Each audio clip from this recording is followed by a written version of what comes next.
Look closely at this part. Why is he so sad? We need to find the answer. Quickly. If that stout Nanny understands them, every man in this room is already exposed, the enemy whispered in Sicilian.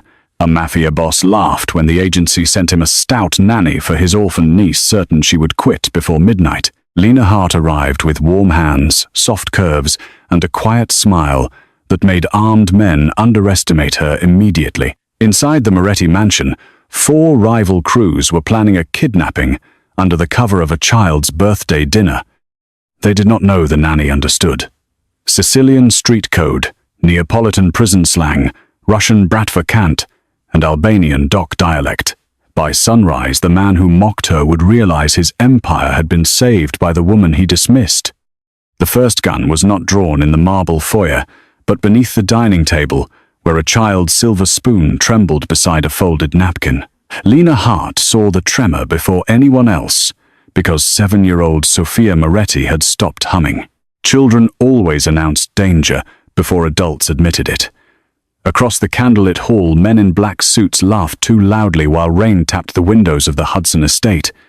At the head of the room, Matteo Moretti lounged in a masterfully tailored obsidian suit, his chiseled jawline unreadable, his dark predatory eyes fixed on Lena, as if she were the evening's most inconvenient joke.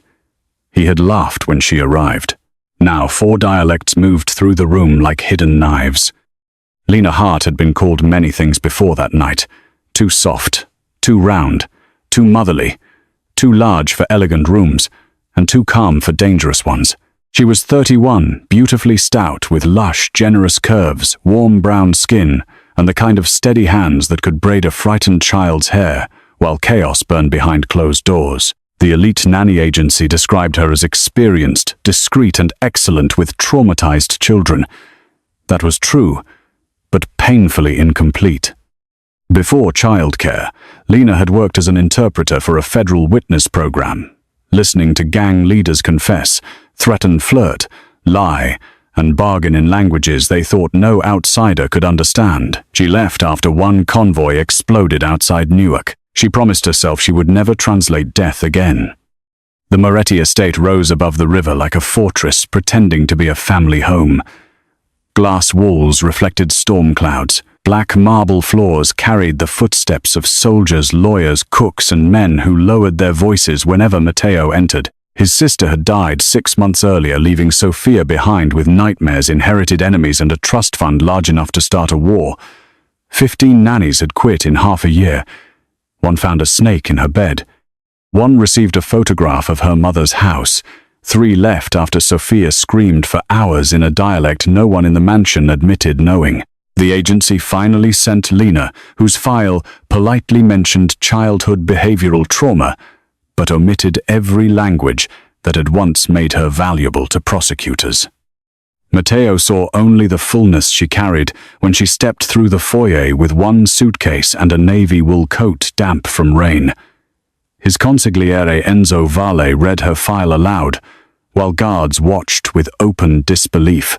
Lena Hart, Certified Child Development Specialist, Emergency Pediatric Care, Conflict De-escalation.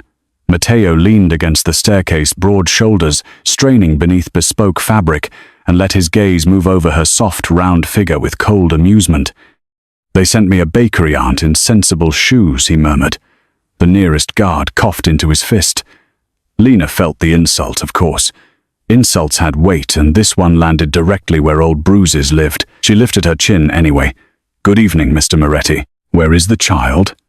That question erased several smirks. Matteo's eyes sharpened not with respect but with annoyance that she had refused to perform humiliation for him. "My niece does not need a grandmother with a resume," he said. "She needs someone quick enough to follow instructions and smart enough not to ask questions." Lena removed her gloves slowly, revealing short, clean nails and a thin scar across one knuckle from a life she no longer discussed. Children, surrounded by secrets, learn to fear silence, she replied. "I ask questions because silence is already raising her." The foyer froze. Enzo looked up from the file. A guard shifted his hand toward his jacket. Matteo's mouth curved, dangerous and beautiful, like a blade recognizing another edge. "You have a brave tongue for someone applying to survive my house," Matteo purred. "I am not applying," Lena said. "Your agency hired me. Your niece needs consistency. If you prefer another woman to quit before breakfast, call the elevator." A laugh burst from one of the younger soldiers, then died under Matteo's stare. The Mafia boss descended one step, then another, moving with the silent grace of an apex predator. Up close, he smelled of cedarwood rain and expensive smoke. Careful, Nanny. Confidence is heavier than it looks. Lena smiled, without warmth. Then it should fit me perfectly. For one heartbeat, his face went still. He had expected shame. She gave him structure. He had expected softness. She gave him a wall. Before Matteo could answer, a porcelain crash echoed from upstairs. Every guard reached for a weapon.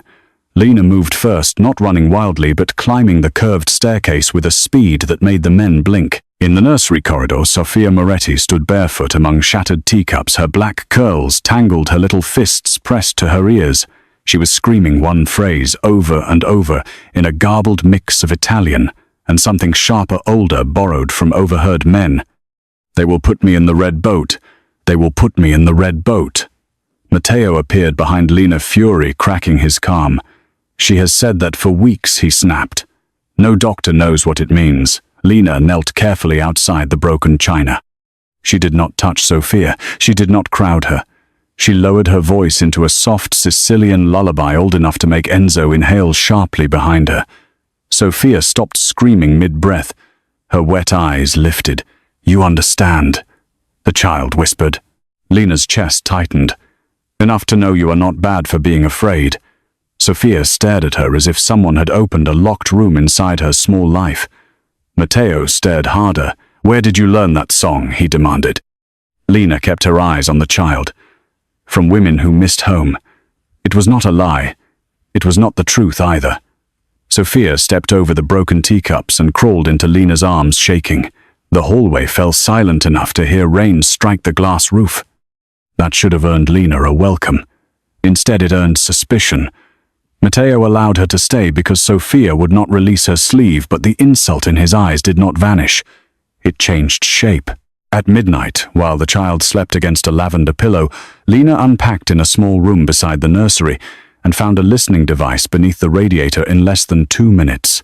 She did not touch it. She arranged her shoes loudly, hummed a harmless lullaby, and wrote one sentence on the inside of a tissue box with eyeliner. "Your nursery wall has ears."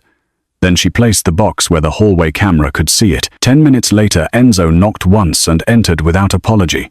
He read the message. His face turned grey. "Who are you?" Enzo asked quietly.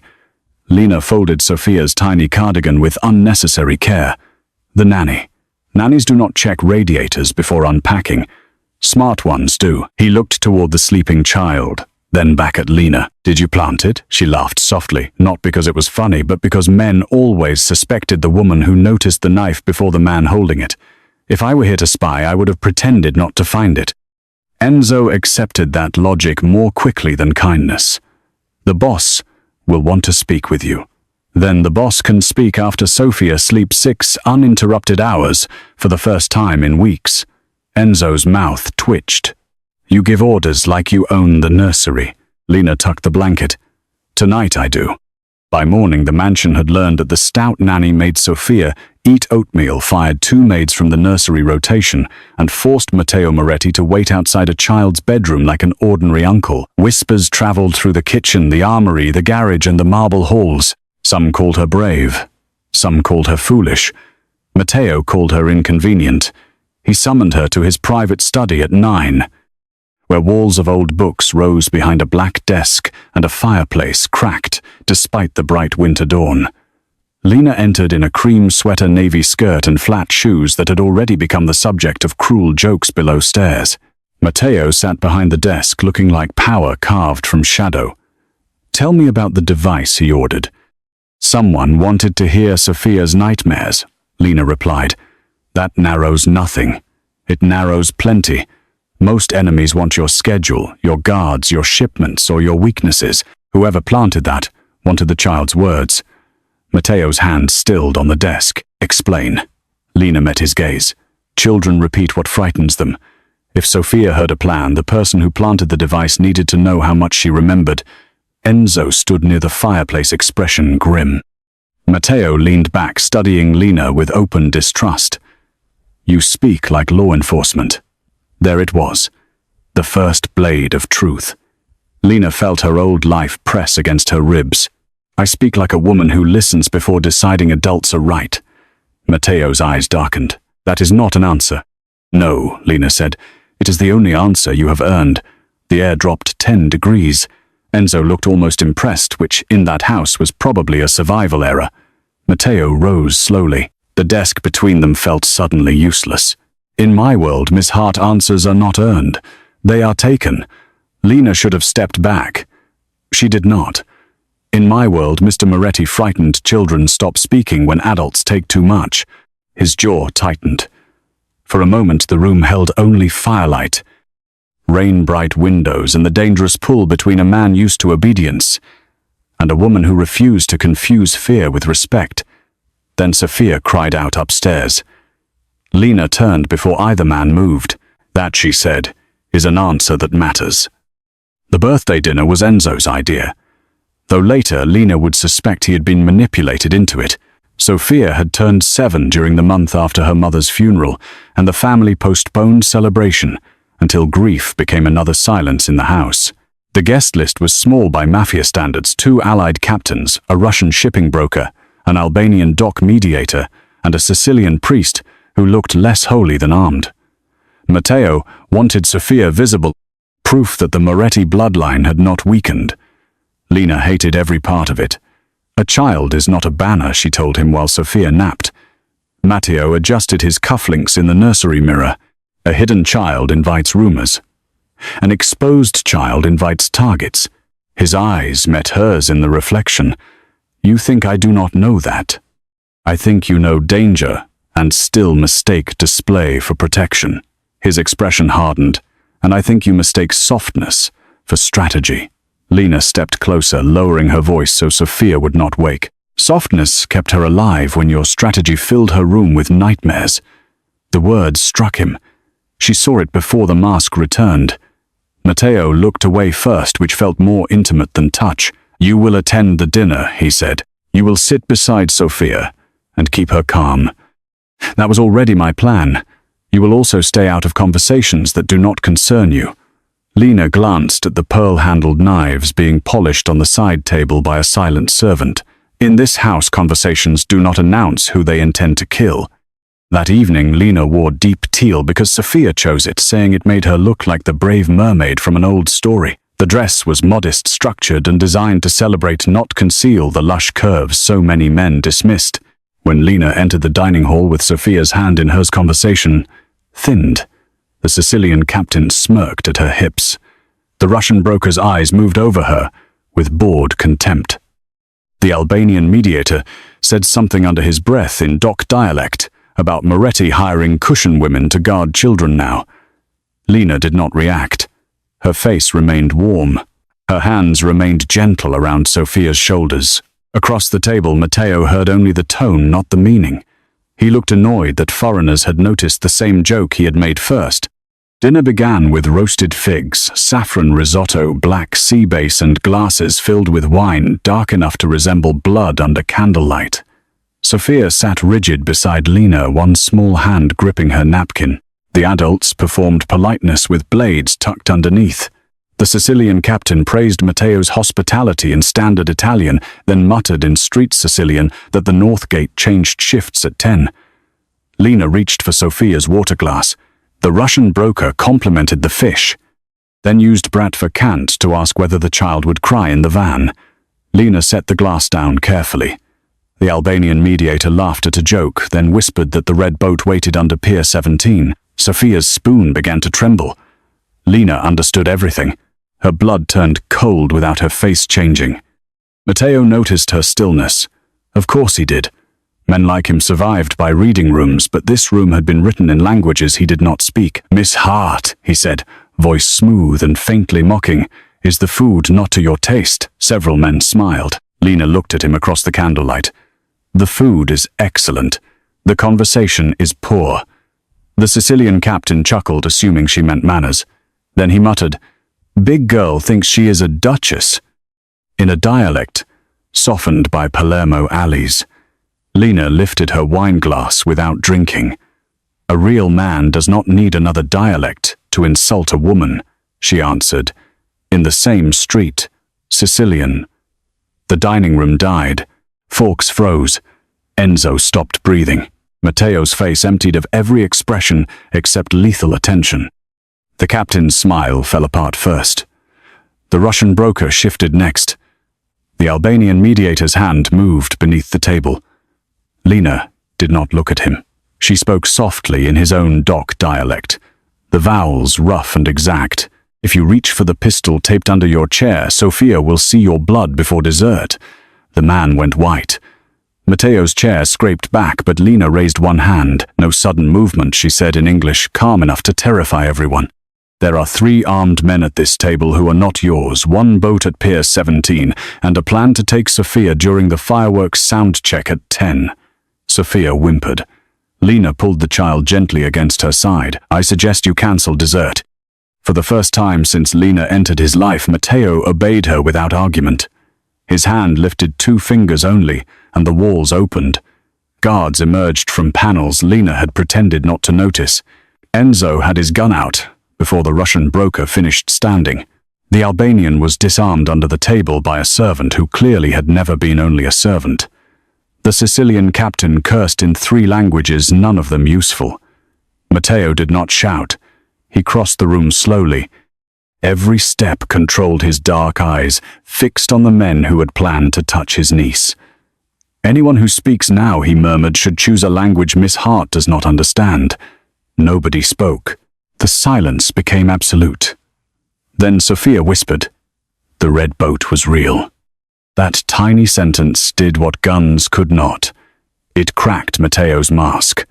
He turned towards Sophia, and Lena saw the agony beneath his empire, raw and helpless and furious. He had not believed the nightmares were memory. He had thought grief made monsters under the bed. The monsters had been sitting at his table. Sophia buried her face in Lena's waist, trembling against the softness men had mocked. Lena wrapped both arms around her, making her body a shield of warmth, weight, and promise. Matteo watched that embrace as if witnessing judgment. The men were dragged out one by one. The Sicilian captain spat that Lena was a federal rat. The Russian called her a translator witch. The Albanian said nothing because fear had finally taught him discretion.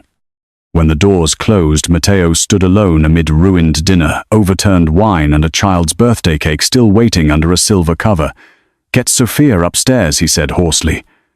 "No," Sophia cried, clinging tighter. "She stays with me." Lena looked at Matteo, expecting command. Instead, he nodded, once broken by the speed of it. Upstairs, she washed Sophia's face, changed her into yellow pajamas, and told her a story about a whale who sank pirate ships by refusing to become smaller. Sophia fell asleep halfway through one hand, tangled in Lena's sleeve. Only then did Lena step into the corridor and find Matteo waiting in the shadows, jacket gone. Shirt sleeves rolled blood on one cuff that was not his. 4 dialects, he said quietly. 5 if you count your priest's fake Latin. His mouth almost moved. Not a smile. Something wounded trying to become one. "Who are you, Lena Hart?" The question held less suspicion now, which somehow made it more dangerous. She leaned against the nursery door, suddenly exhausted. "I worked for people who hid witnesses from men like you." His eyes sharpened. "Federal contract interpreter.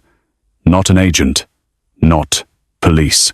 I translated gang dialects, prison slang, coded calls, and dying men who wanted their mothers. I quit after a bomb killed the driver beside me." Rain whispered against the skylight above them. "I came here to keep a child safe, not to return to that world." Matteo stepped closer, voice rough. "My world found you anyway." Lena closed her eyes. It always does. He lifted his hand, then stopped before touching her. That restraint affected her more than any touch could have. "I laughed when they sent you," he said. Lena opened her eyes. Yes, I judged your body before I knew your mind. Yes. I allowed men in my house to follow my example.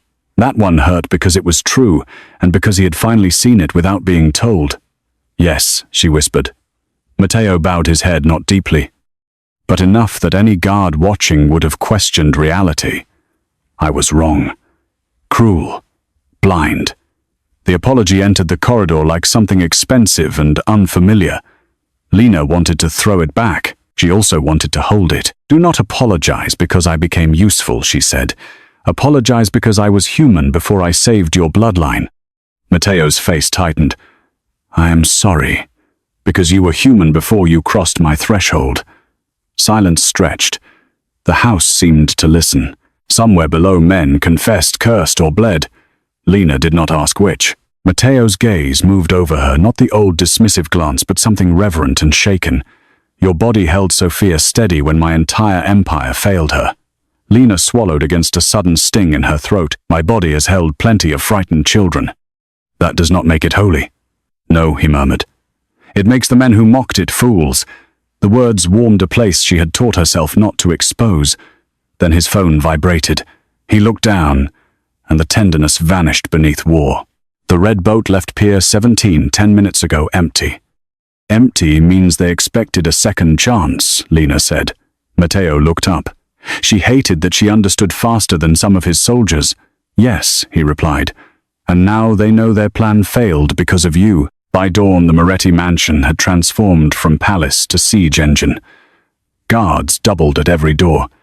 Sophia's nursery windows were sealed with armored shutters. Enzo questioned staff in the old ballroom, while Matteo stood silent by the fireplace. More terrifying than any shouted threat.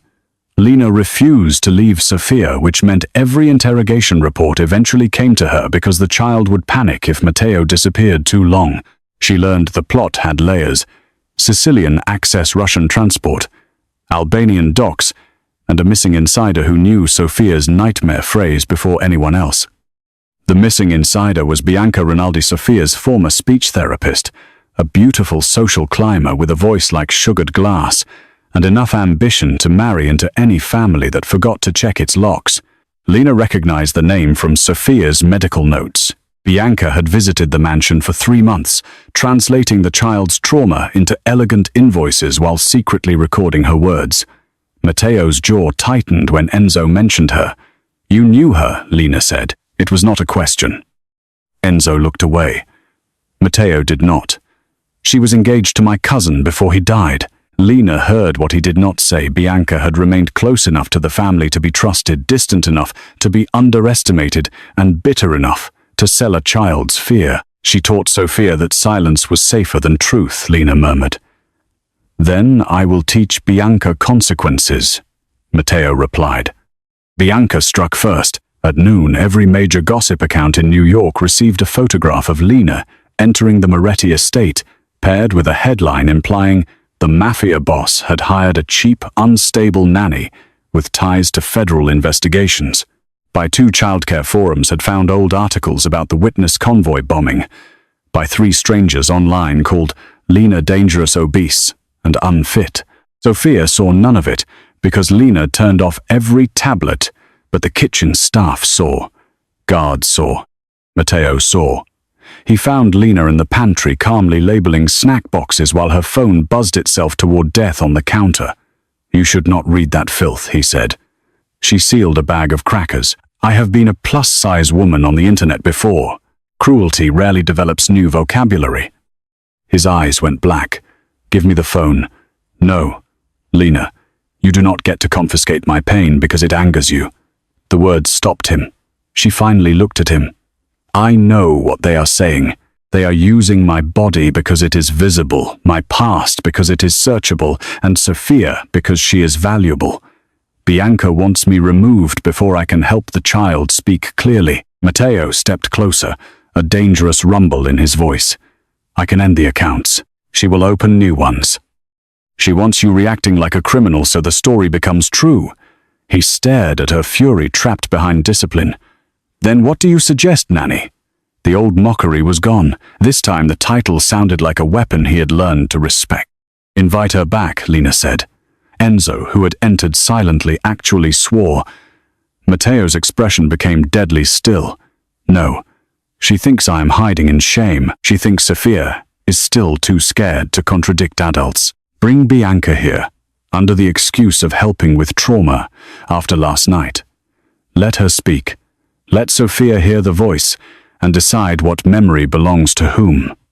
Matteo's eyes cut toward the nursery. "You would use my niece as bait." Lena stepped into his anger without flinching. "No. I would give your niece the choice every adult stole from her. She can stay upstairs. She can sit with me. She can say nothing. But if she wants to speak, no one should bury her truth to protect our comfort." Enzo looked between them. She is right. Matteo hated that. Lena saw it in the tightening of his jaw, the way his hands curled like he needed something breakable.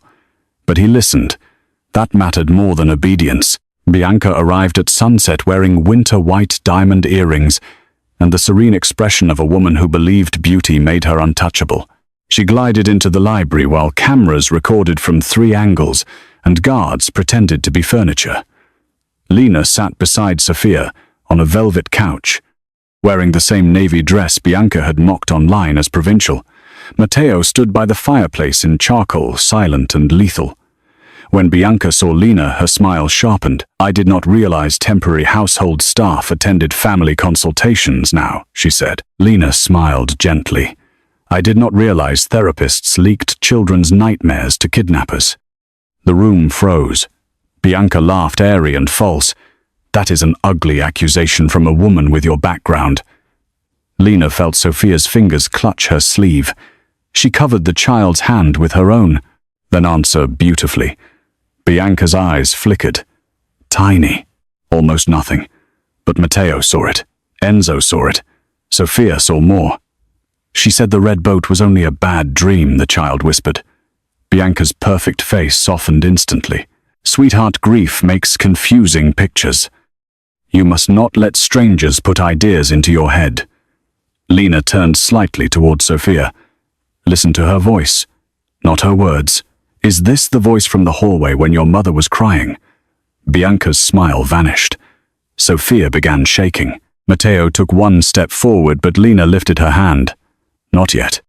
Sofia's eyes filled with tears.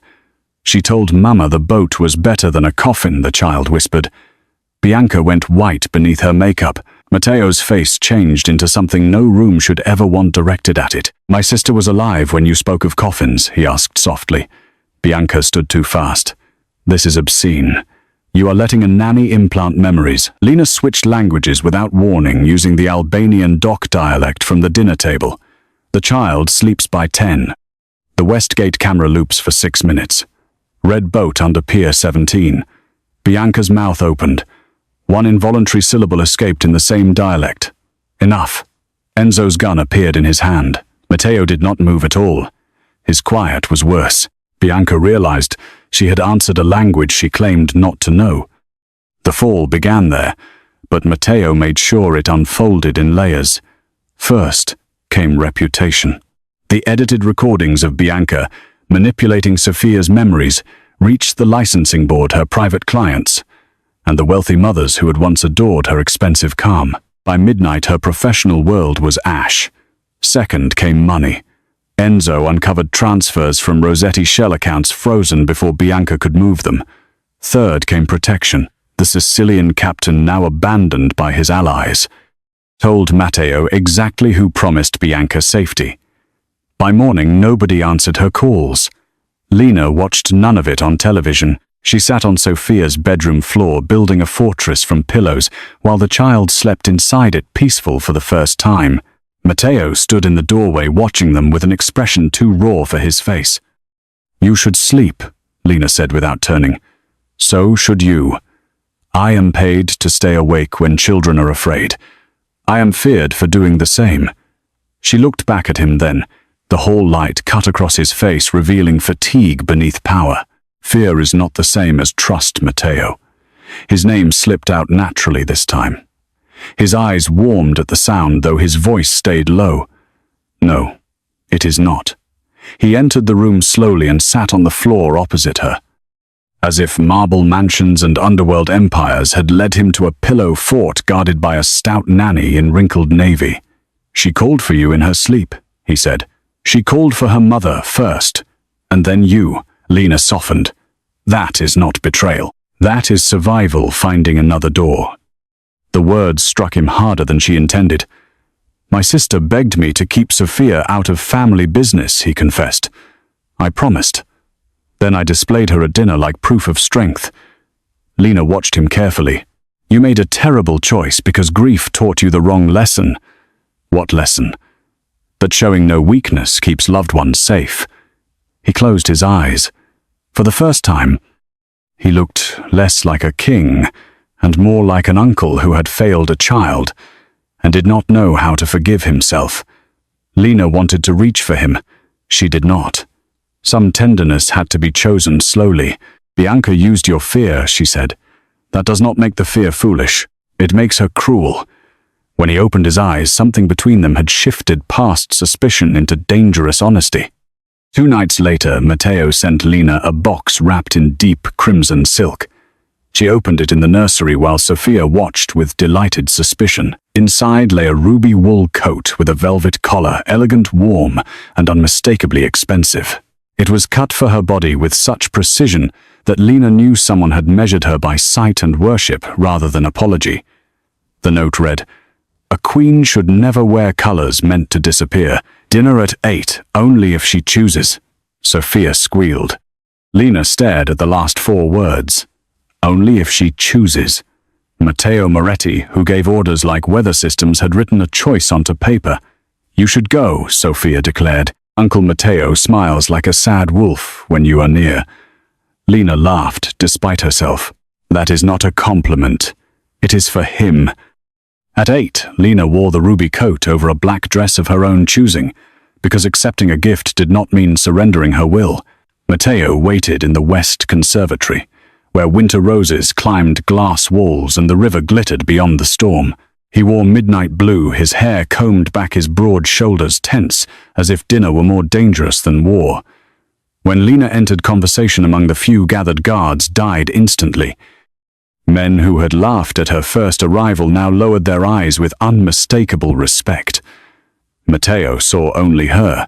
His dark gaze moved over the coat, her curves, her steady face, then returned to her eyes with reverence so open, it stole her breath. "You came," he murmured. "You asked," she replied. "I am learning the difference." Dinner was not a spectacle. That surprised her. No ballroom, no public, claiming no enemy kneeling beside dessert. Just a table set for 2 among orange trees in brass planters with roasted pear salad, handmade pasta lamb with rosemary and chocolate torte. Sophia had apparently supervised by threatening the chef. Matteo pulled out Lena's chair, but did not touch her shoulder without permission. He asked about her childhood, her interpreter work, the languages that still haunted her dreams. She told him about listening to men plan violence, while pretending not to understand until prosecutors were ready. She told him about the convoy blast, the smell of burning rubber, and the driver whose last words she translated to a mother who never got to hold him again. Matteo listened without interrupting. That made him more dangerous, not less, because attention from a powerful man could feel like warmth before becoming a cage. "Is that why you became a nanny?" he asked. Lena traced the edge of her glass. "Children speak before they know how to lie properly. Their fear is honest. Helping them feels like returning language to its cleanest use." Matteo absorbed that. "And my first words to you were an insult." "Yes, I have replayed them often." "Good." His mouth curved, faint, and pained. "You do not soften consequences. I soothe children. Adults can carry their own weight." He looked at her body then, but not with mockery. With awe. "You carry yours like a throne," he said. Lena's pulse betrayed her. Before she could answer, Enzo entered with a phone in his hand and murder in his posture. "Bianca is outside the east gate. She says she will speak only to Miss Hart." Matteo stood immediately. "No." Lena stood too. "Yes." His eyes flashed. "She helped plan Sophia's abduction, and she wants to use me to reach you. If I refuse, she escalates somewhere I cannot control." Matteo stepped close, his large, calloused hand stopping just short of her sleeve. "I cannot lose you to my mistakes." The confession hit harder than any command. Lena held his gaze. "Then stand beside me, not in front of me." For a moment, every old instinct in him fought that sentence. Then he nodded. "Beside you," he said, like the words cost blood. Bianca waited beneath the east gate, Light's white coat soaked by rain mascara, streaked beauty cracked by terror. 2 guards held her at a distance. When she saw Lena in ruby hatred twisted her face. "He dressed you like a queen," Bianca spat. "How touching. Do you know what men like him do to women once the novelty fades?" Lena stopped several feet away, Matteo at her side, Enzo behind them. "You did not come here to discuss fashion." Bianca laughed wildly. "No. I came because Rossetti wants me dead and your boss has frozen every account I own." She looked at Matteo. "I can give you the ledger. Names, routes, judges, all of it." Matteo's voice dropped into a low, lethal purr. In exchange for what Bianca's eyes slid to Lena. Mercy from the Nanny goddess. The insult did not land anymore. That startled Lena most. It passed through rain and fell dead at her feet. She looked at Bianca and felt absolutely nothing but pity. "You sold a child's nightmares," Lena said. "You used a dead mother's last hours as leverage. Mercy does not mean escape." Bianca's lips trembled. "I was promised a place in the new order. Your sister looked at me like hired help even after my fiancé died. I gave this family years and they gave me condolences. There it was. Not love, not even grief, but humiliation fermented into revenge." Lena's voice softened without weakening. "Being unseen hurt you. So you chose to make a child disappear." Bianca flinched. Matteo stared at Lena as if she had named the wound he would have missed. Bianca handed over the ledger because cornered ambition still preferred prison to a Rossetti grave. Enzo took it. Matteo ordered protective custody through channels Lena deliberately did not examine. Bianca was led away, shaking. No longer elegant, no longer untouchable. Simply a woman who had mistaken proximity to power for love. When the gate closed, Matteo turned to Lena in the rain. "I would have destroyed her," he said. "I know. You made me hear her first. Hearing is not forgiveness." He stepped closer, water sliding down his jaw, his eyes dark and fathomless. "You make my world larger and more difficult." Despite herself, Lena smiled. "That may be the most romantic thing you are capable of saying." His answering laugh was low, surprised and beautiful enough to be dangerous. The ledger ended the Rossetti plot within 48 hours. Financial accounts froze first, then dock permits, then political favors that evaporated under the threat of exposure. The red boat was found stripped and abandoned, its hidden compartment, still lined with a child-sized blanket. Matteo did not show Sophia that detail. He told Lena instead because he had learned honesty did not require cruelty. Rossetti captains scattered. The Russian broker was arrested on unrelated charges that everyone knew were related. The Albanian mediator fled to a cousin who sold him before breakfast. The Sicilian captain begged to trade information and wept when Enzo informed him Miss Hart had already translated enough to make him unnecessary. Each layer fell with quiet precision. No public fireworks, no dramatic speeches, just consequences arriving in languages every traitor understood. At the mansion, Sophia began healing in small, stubborn miracles. She slept with the lights off. She asked to return to drawing lessons. She called Matteo Uncle Matty once by accident and pretended not to see him turn away to hide his face. Lena stayed past her 30-day contract. Because Sophia asked then, because the house asked. Without speaking, then because Matteo finally did. Not with a command, not with a gift. One evening, he found her in the library, where she had fallen asleep over Sophia's language journal. He covered her with his jacket and left a cup of tea on the side table. When she woke, he was standing by the fireplace pretending not to watch her. "Stay," he said quietly, "as Sophia's nanny, as whatever you choose to become here." Lena sat up, his jacket warm over her lap. "You still make everything sound like territory. I am trying to make it sound like an invitation. Try harder." He smiled, and this time it reached his eyes. "Stay because Sophia trusts you." Stay because this house breathes differently when you walk through it. Stay because I was a fool who laughed at the woman who understood every enemy at my table, and I would like the privilege of spending years proving I can become less foolish. Her throat tightened. That was better. I have an excellent teacher. The fire crackled. Outside the river moved black and silver beneath the winter moon. Lena looked at the man who had mocked her, listened to her, changed for her, and learned the most difficult dialect of all humility. "Are you afraid of me?" Matteo asked. The question came softly stripped of theatre. Lena thought of his enemies, his power, his violence, and the way he stopped himself before touching her now. She thought of Sophia, asleep upstairs safe, because truth had finally been allowed to speak. "No," she whispered, "but I will never belong to you because you protected me." He nodded once, pain and respect moving together across his face. "Then let me belong beside you because I earned the right to try." Lena rose slowly, letting the jacket fall from her lap. She stepped close enough to feel his warmth. "You may try, Matteo Moretti." His breath left him like surrender. "Then from this night forward, anyone who disrespects you disrespects me, including the man I used to be." The kiss came slowly, not taken, not claimed, but offered like a translation, finally spoken correctly. Matteo's large hand hovered near her cheek until Lena leaned into it by choice. His touch was warm despite the coldness he had once worn like armor. She rose into the kiss, with all the softness men had mocked, and all the strength they had failed to measure. Outside the Moretti estate stood guarded against enemies who now feared the stout Nanny more than guns.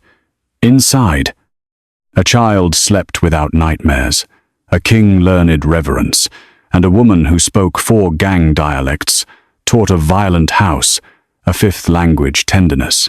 Did you love seeing Lena rise from mocked nanny to the woman who saved an empire? Hit that like button, share this story, and subscribe for more. Drop a comment below telling us whether Matteo earned her forgiveness.